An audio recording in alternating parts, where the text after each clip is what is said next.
আজ থেকে প্রায় 12 বছর 10 বছর আগেকার ঘটনা। আমি যখন প্রথম নতুন নতুন ইসলাম থেকে বুঝেছি, একদম নতুন 2012 পূর্বে আমি কখনো নামাজ বা রোজা বা হজ বা জাকাত বা ওযু করতে হয় কিভাবে এটা জানতাম না, আল্লাহি একদম সত্য কথা। আর আমার আলোচনা যে গোপনে ছুপিয়ে ছাপিয়ে করছি এমনটা নয়। দেখেন কতগুলো দাঁড়িয়ে আছে, আমার এই কথাগুলো সব আমার বাড়ির পাশে আশেপাশে মানুষ দেখে কি দেখে না? দেখে, মানে ডবল দেখে ওরা। মানে আপনি আর কতটুকু দেখেন, ওরা ডবল দেখে। কেন জানেন? আমাদের বাড়ির আশেপাশে যারা আছে সব বেরোলবি, সুন্নি, জিলাপি সবগুলো ওখানে আছে, সবগুলো ওখানে, মানে যা আছে সব আশেপাশে আছে। তাই এই ভাবে যে কি ব্যাপার, এই ছেলেটা কি করছে। এই কদিন আগে দেখলাম মালয়েশিয়াতে ডক্টর জাকিরের সঙ্গে দেখা করে চলে আসলো। ও ভা, কি ব্যাপার। দেখলাম মিজানুর রহমান আজারির সঙ্গে দেখা করে চলে আসলো। এই কোথায় দেশ বিদেশের সব জায়গায় যাচ্ছে, তো ওরা একটু বেশি গবেষণা করে আমাকে নিয়ে। তাই আমি যে কথাগুলো বলছি এটা তারা শুনবে না এমনটা নয়। আজকে হয়তো লাইভে তারা শুনছে বসে বসে। আমি 2012 পর্যন্ত আমি কখনো নামাজ রোজা কিচ্ছু বুঝিনি, ওযু করা জানি, নামাজ বাদ দেন, ওযু করা জানতাম না 12 সাল পর্যন্ত। 12 সালের আগের মুহূর্ত পর্যন্ত দুর্গা পূজা, লক্ষ্মী পূজা, কালী পূজা নিজে গিয়ে মণ্ডপে গিয়ে করেছি। যখন নরনারায়ণের সেবা হতো আর জলঙ্গি পুলিশ স্টেশনে, ওই সময় নরনারায়ণের সেবা থানাতে আমাদেরকে ডেকে নিয়ে যেত, মানুষ যারা আসবে তাদেরকে প্রসাদ বিতরণ করার জন্য। আমরা এখানে মন্ডলী করেছি। 2010 জলঙ্গি হাই স্কুলে সরস্বতী পূজা হবে। সরস্বতী পূজা বুঝেন না ভাইজান? তো আমাদের মুসলিমদের কাছ থেকে সবাই টাকা নিয়েছে, স্কুল কমিটির টাকা নিয়েছে, এবং সরস্বতী পূজা চলে এসেছে স্কুলে।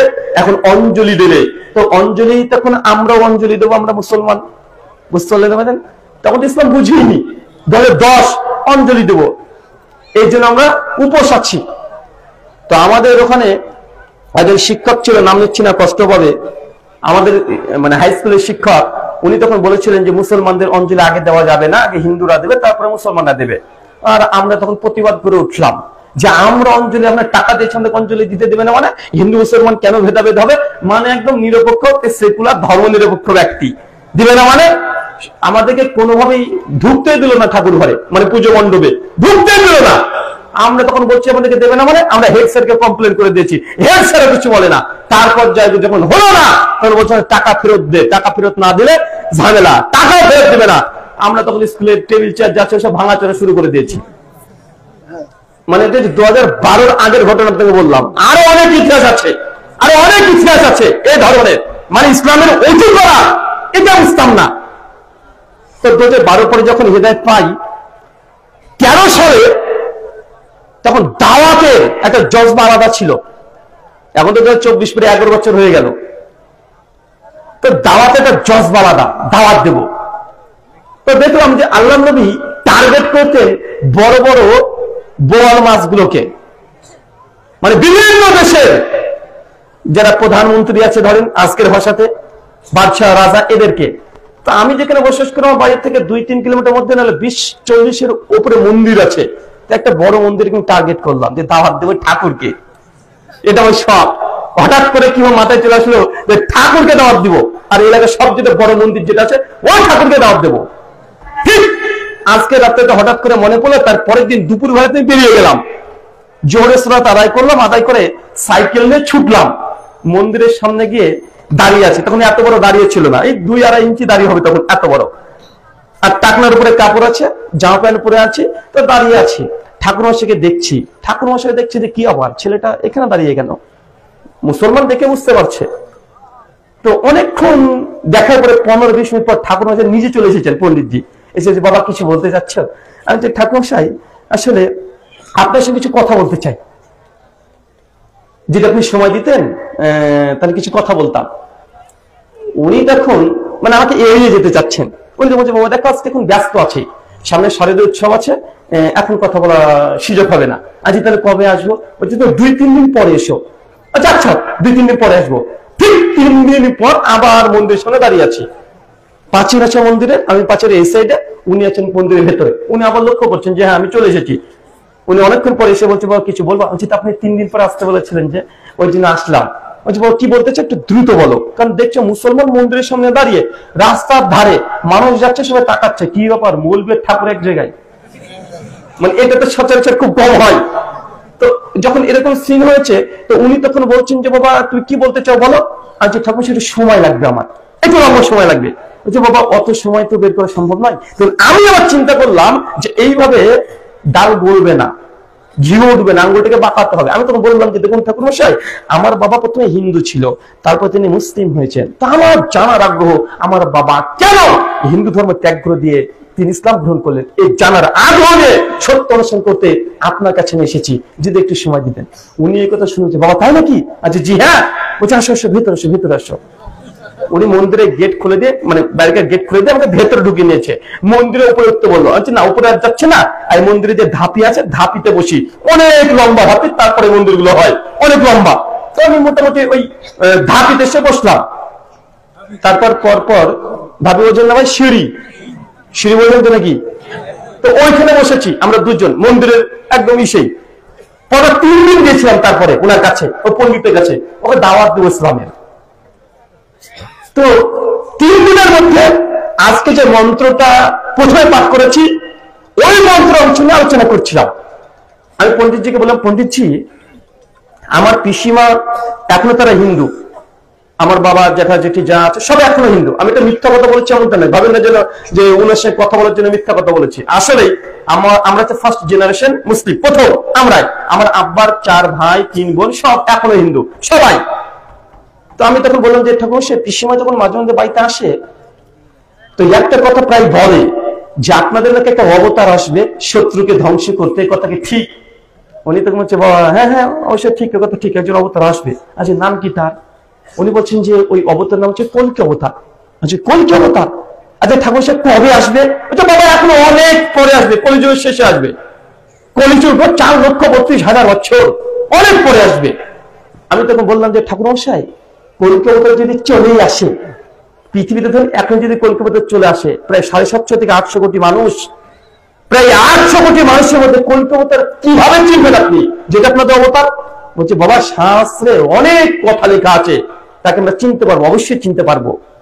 মানে আমি তাকে বারবার প্রশ্ন এই জন্য করছি, উনি যদি উত্তর দিয়ে দেন আমার আলোচনা করতে সুবিধা হবে। এখন ও যদি মূর্খ হয়, নাই জানে, ওর সঙ্গে কথা বলে কাজ হবে? তো যত বলবে উত্তর দিবে আমাদের সহজ হয়ে যাবে। আমি তখন তারপরে বললাম যে ঠাকুর মশাই এই 800 কোটি মানুষের মধ্যে বুঝবেন কিভাবে? বলছে বাবা শাস্ত্রে লেখা আছে। আমি কি লেখা আছে?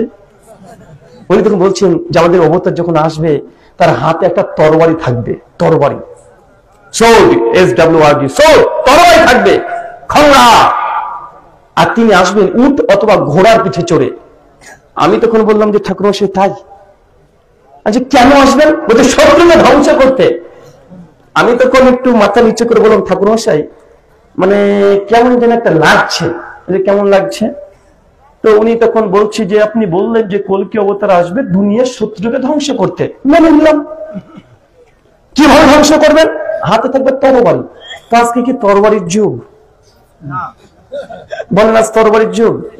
বলছেন এখনো আসেনি, আসবে ভবিষ্যৎ। তো ভবিষ্যৎ এখন তো এমন এমন মিসাইল উঠেছে, আরে সর্বনাশ, এমন এমন মিসাইল উঠেছে 50 কিলোমিটার দূর থেকে যদি সুইচটি বাজে মিসাইল মেরে একটা দেশকে উড়িয়ে দিবে। তো আপনার যদি কল্কি অবতার তরবারি নিয়ে ঠং ঠং ঠং ঠং করতে করতে চলে আসে, আর শত্রুপক্ষের কাছে যদি মিসাইল থাকে একটা সুইচ মারলে কল্কি অবতার কত দূর জানবে, ধ্বংস করবে কি? আচ্ছা এটা তো যুগের সঙ্গে যাচ্ছে না, তরবারির যুগ না এখন। আমি তখন বলছি তাহলে কি ধর্মগত ভুল আছে? না না না বাবা, ধর্মগত ভুল থাকতে পারে না। আচ্ছা তাহলে মানে আমরা বুঝতে ভুল করছি তাই না? বুঝলি না, তুমি ঠিকই বলছো, আমরা বুঝতে পারছি না। বা কেউ স্বীকার করে ধর্মগত ভুল আছে? বলছে আমরা বুঝতে পারে ভুল করছি। আমি তো বললাম যে আপনি বললেন যে উট বা ঘোড়া এই জাতের কিছু উপরে চেপে কলকাতা আসবে, তাই? তো এখন কি উটের যুগ, ঘোড়ার যুগ ঠকম ঠকম ঠকম করে যাবে? আর গোটা বিশ্ব জগৎ এখন এমন এমন রকেট বের হয়েছে, মাত্র 2.5 ঘন্টা গোটা বিশ্ব জগৎকে ভ্রমণ করে ফেলে। তো এই গোটা বিশ্বের যদি সন্ত্রাসীকে দমন করতে কলকাতার আসে, তাহলে এই ঘোড়া দিয়ে কাজ হবে? আপনি ঘোড়া নিয়ে যাবেন না ট্রেন দিয়ে উড়ে দিয়ে চলে যাবে? তো এটা তো যুগের সঙ্গে যায় না। এই ভবিষ্যৎবাণীগুলো দেখে মনে হচ্ছে যে এটা খুবই প্রথম ভবিষ্যৎবাণী। আপনি বলছেন কলকাতা আসবে, কিন্তু এগুলো তো যুগের সঙ্গে যায় না। উনি তো বলছে দেখুন বাবা আসলে এই শাস্ত্রীয় বাক্যগুলোকে এই ওপর উপর দেখলে হবে না, অনেক গভীরে প্রবেশ করতে হবে। ওই যে রবিশঙ্কর ডাক্তার জাকির নাকি বলছিল না, ঢাই একশের প্রেম কে পরে সে পণ্ডিত হলো। ডাক্তার জাকির নায়ক সাহেব তিনি অনেক কথা বলেছেন, বারবার ঘুরে ঘুরে একই কথা, ওই ধরনেরই কথা, গভীরে প্রবেশ করতে হবে। ঠাকুর মশাই, এই মন্ত্রের আমার কাছে একটা ব্যাখ্যা আছে, যদি শুনতে চান অভাই দেন তাহলে বলতে পারি। উনি তো বলছি, বাবা কি ব্যাখ্যা তুমি বলো তাহলে। আচ্ছা, আপনি বলছেন কল্কি অবতার আসবে ভবিষ্যতে, আর আমার মনে হচ্ছে আপনাদের এই কল্কি অবতার অলরেডি চলে এসেছে। চলে এসেছে মানে কে সে ব্যক্তি? আচ্ছা, আমাদের নবী মুহাম্মদ রাসূলুল্লাহ সাল্লাল্লাহু আলাইহি ওয়াসাল্লাম, তোমাদের নবী আমাদের মতো হতে যাবে কেন? আমি বলছি, আমাদের নবী তিনি তরবারি দিয়ে যুদ্ধ করেছেন জীবনে 25 খানা। করেছে কি করে না কথা বলে? 25 খানা যুদ্ধ করেছে 25 তরবারি দিয়ে। আমাদের নবী উটের পিঠে চড়ে তিনি যুদ্ধে অংশগ্রহণ করেছেন, হিজরত করেছেন, মক্কা টু মদিনা সব জায়গায় গিয়েছেন। ওনাকে যখন এই কথা বললাম তখন বলছে যে, বাবা আসলে তোমাদের নবী করেছে ঠিক আছে বুঝলাম, কিন্তু এই ভবিষ্যৎবাণী তো তার জন্য করা হয়নি। আমি তো বলছি, দেখেন আপনার এই ধর্মীয় গ্রন্থকে যদি সত্য মেনে নিন তাহলে মানতে হবে যে এই ভবিষ্যৎবাণী আজ 1500 বছর পেছনে চলে যান, তবে এই ভবিষ্যৎবাণী পূর্ণ হতে পারে, নচে পারে না। ভাই এখন তরবারির যুগ আসবে, কি মনে করছেন তরবারির যুগে আসবে? আর এখন তো এআই চলে এসেছে, এআই চলে এসেছে না ভাই, এআই আর্টিফিশিয়াল ইন্টেলিজেন্স। আরে বাবা, এর তো মানে বাকি আর কিছু নেই। মানে এই যখন চলে এসেছে মানুষের হাতে হাতে, তখন বাকি আর কিছু নেই।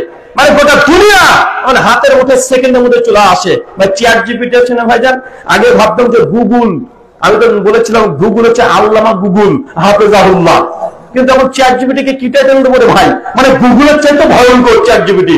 গুগলে যদি কিছু সার্চ করেন, বিভিন্ন লিঙ্ক শেয়ার করে, তো চ্যাট জিপিটি যা প্রশ্ন করবেন দিলে ঠিক উত্তরটা বের করে দিয়ে দেয়, তাই না ভাইজান? মানে আবার কত বড় মুক্তি, কি বলবেন? মানে আল্লামা চ্যাট জিপিটি রহিমাহুল্লাহ না হাফেজাহুল্লাহ, মানে আল্লাহ চ্যাট জিপিটি হেফাজত করে, ফিতনা থেকে যেন আমাদেরকে রক্ষা করে। তো এখন তার এই যে যুগ, যা যুগ, এই যুগে কখনো সম্ভব নয় যে তরবারি আবার ফিরে আসবে। এখন তো অত্যাধুনিক আধুনিক যন্ত্র চলছে। যেন এই কথা বললাম, ঠাকুর মশাই তখন বলছে, না বাবা এটা মানতে পারবো না যে আমাদের অবতার তোমাদের নবী হয়ে যাবে। আমি তখন বললাম যে ঠাকুর মশাই, এই কলিক অবতার নিয়ে বেশ কিছু পড়াশোনা আছে, যদি জানতে চান বা অভয় দেন তো বলতে পারি। বলে ঠিক আছে বলো।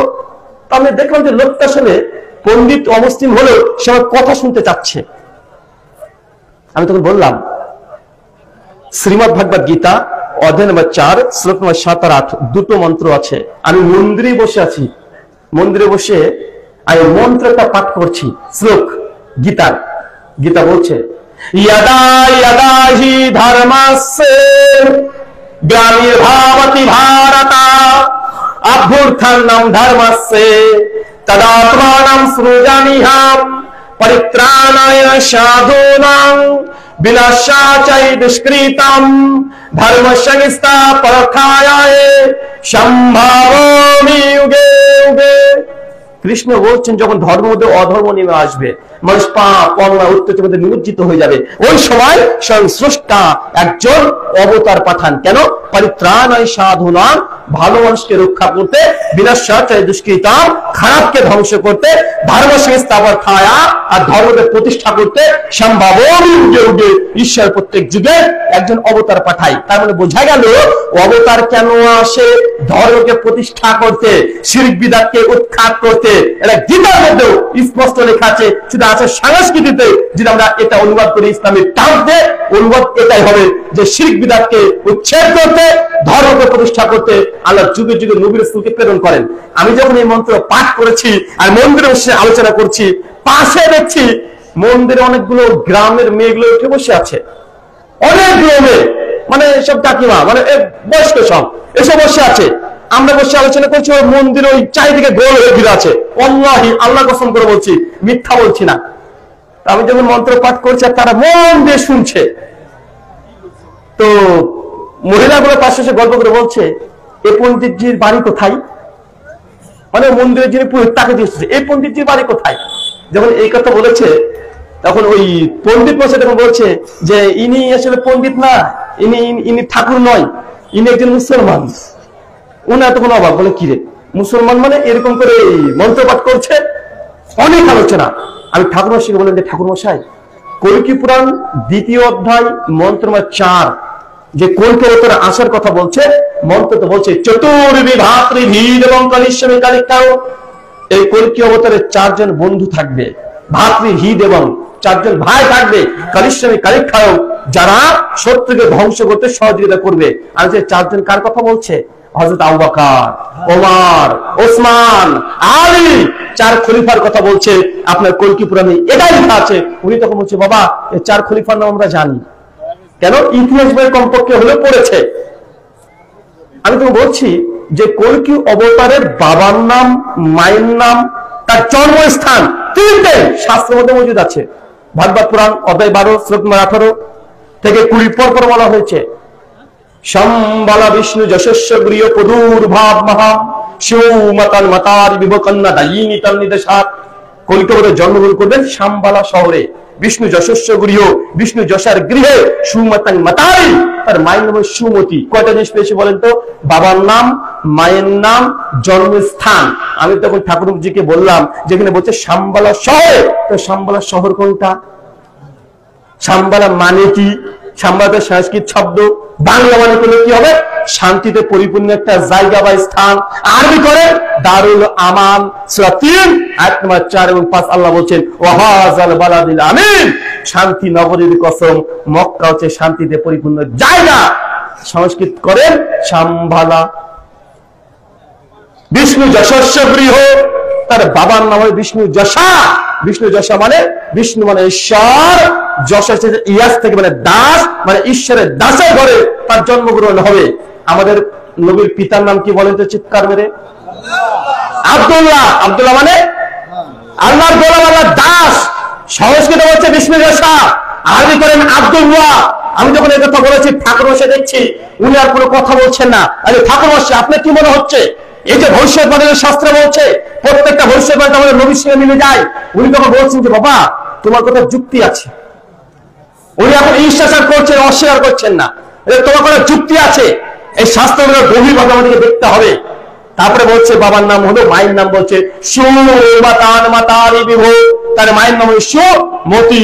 সুমতি মানে শান্তিময়, অচঞ্চল। ভাই বলেন তো আমাদের নবীর মায়ের নাম কি ছিল? আমিনা। বাংলা মানে শান্তিময়, অচঞ্চল। দেখেন বাবার নাম বিষ্ণু যশা, আরবি আব্দুল্লাহ, মায়ের নাম সুমতি, আরবি আমিনা, জন্মস্থান শাম্বালা, আরবি দারুল আমান মক্কা। 3টে বেড়ে গিয়েছে কি যাই নাই?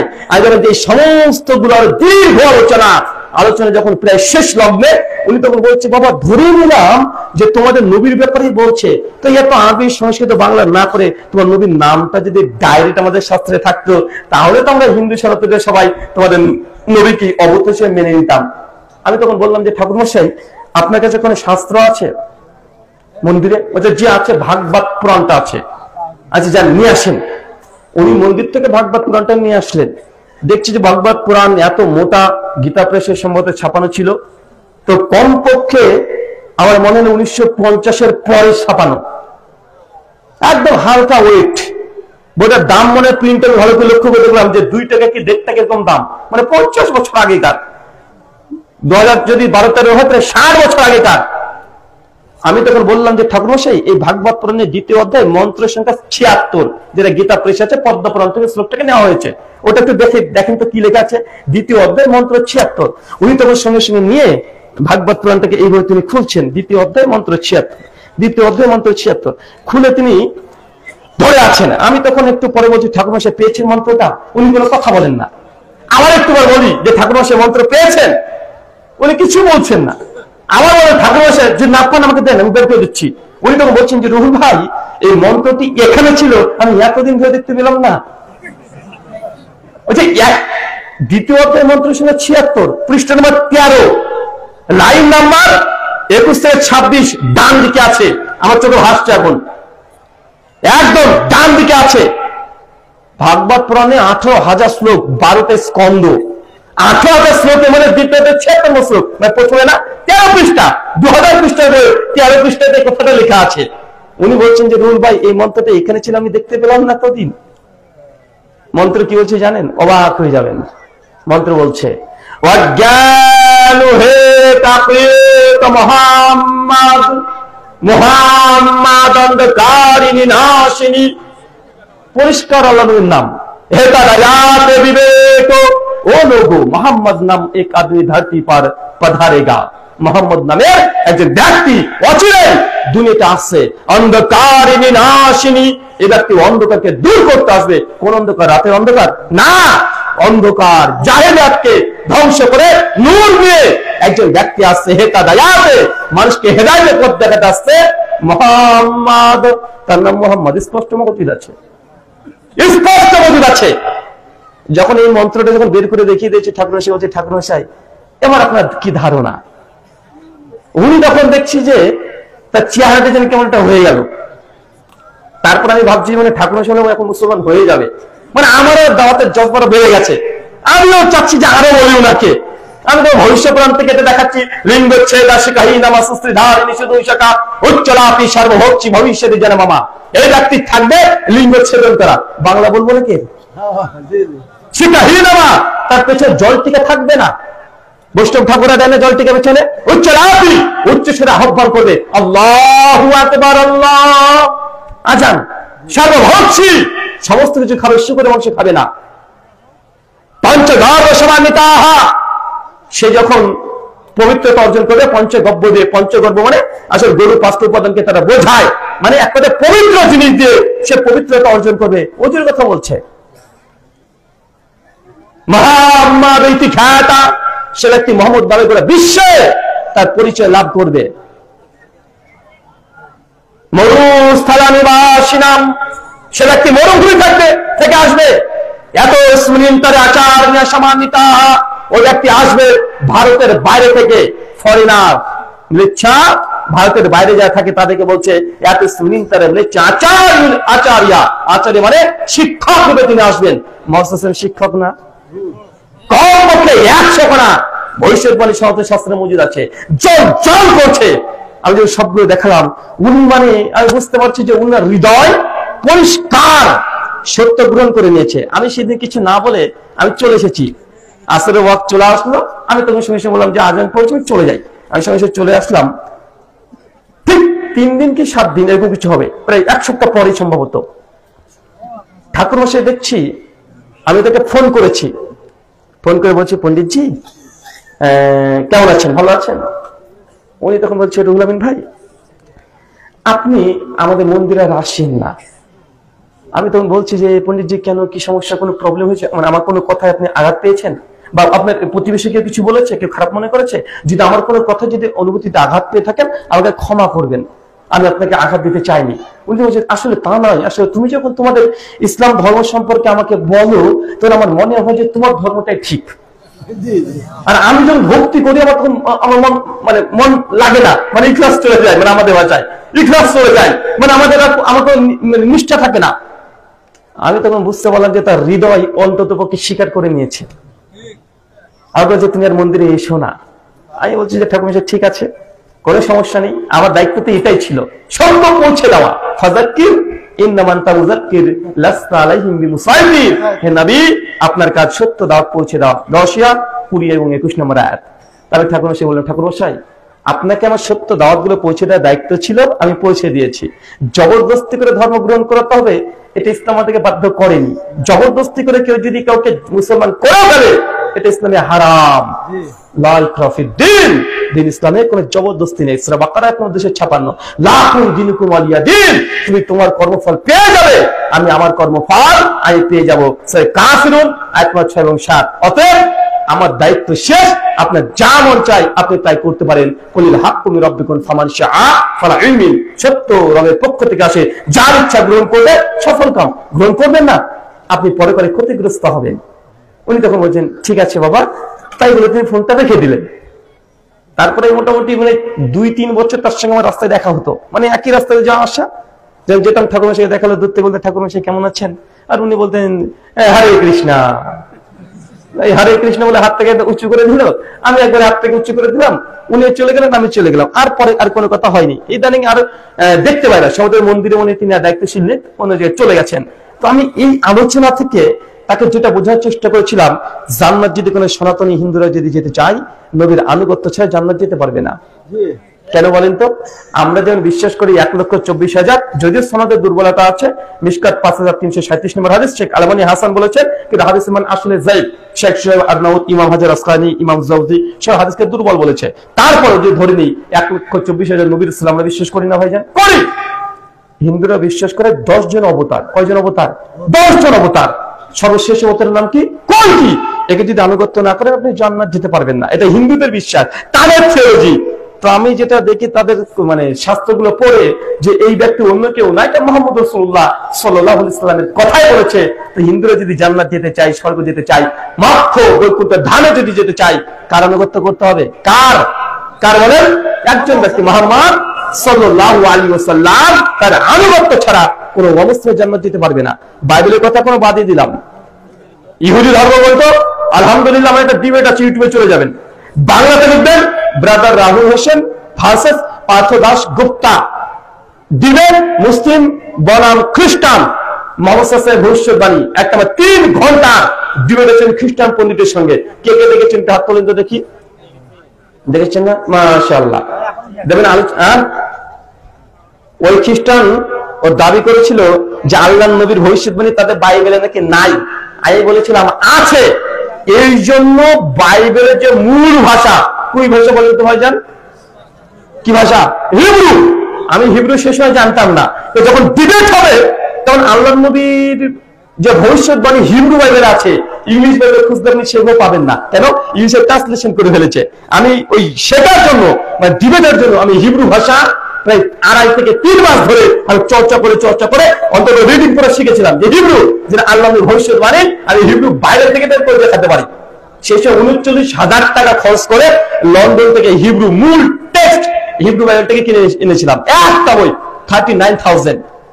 সালাহ চ্যাপ্টার 5 ভার্স 16 হিব্রু তো আল্লাহর নবীর নামটা স্পষ্ট মজুদ আছে। হিক্কো মামতাকিম ওয়া কুল্লু মুহাম্মাদিন জাহরুদি ওয়া জাহরাই বিনাত ইরশালিম। হিক্কো মামতাকিম ওয়া কুল্লু মুহাম্মাদিন জাহরুদি ওয়া জাহরাই বিনাত ইরশালিম।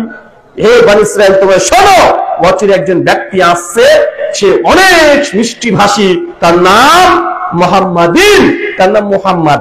স্পষ্ট হিব্রু বাইবেলে লেখা আছে। এখনো দেখবেন দীর্ঘ 3 ঘন্টার আলোচনা খ্রিস্টানদের গির্জাতে গিয়ে, ওটা তাদের গির্জাতে, এটা যেমন হিন্দুরা মন্দিরে, আর এটা ডাইরেক্ট তাদের গির্জার মধ্যে 3 ঘন্টা আলোচনা ডিবেট করে প্রমাণ করা হচ্ছে যে বাইবেলের মধ্যে মুহাম্মদ সাল্লাল্লাহু আলাইহি ভবিষ্যৎবাণী আছে।